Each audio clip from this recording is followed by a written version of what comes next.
Une poignée de main et une lueur d'espoir jaillit au Soudan du Sud. Les deux rivaux, Salva Kiir et Riek Machar, se réunissent pour ressusciter l'accord de paix de 2018 ayant mis fin à 50 ans de guerre civile. Les deux hommes ont signé aujourd'hui la mise en œuvre du traité sur la disposition militaire cruciale. Kiir et Machar ont accepté de former un commandement unifié des forces armées sud-soudanaises. Le processus de paix semble avoir fait un sérieux pas en avant. Nous avons convenu et signé un accord pour aller de l'avant. Le plus important n'est pas seulement la signature, mais la mise en œuvre de ces articles. Le silence des armes est le plus important pour la paix.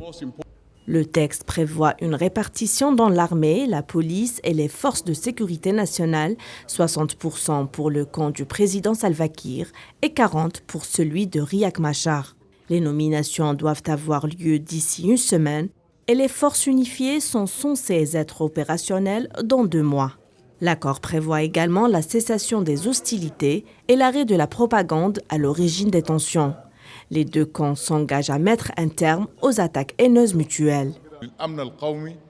Pour la sécurité nationale de la République du Sud-Soudan, qui est une extension de la considération de la sécurité nationale soudanaise. Cette proposition a été intégrée et compatible et Dieu merci. Elle a été convenue entre toutes les parties concernant l'ordre de distribution des commandements.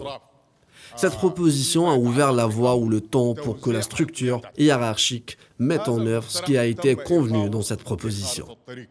La guerre civile a fait près de 400 000 morts entre 2013 et 2018 au Soudan du Sud. L'accord de paix de 2018 prévoit le principe d'un partage du pouvoir au sein d'un gouvernement d'union nationale formé en février 2020 avec Kiir au poste de président et Machar comme vice-président. Mais depuis, l'accord est resté lettre morte.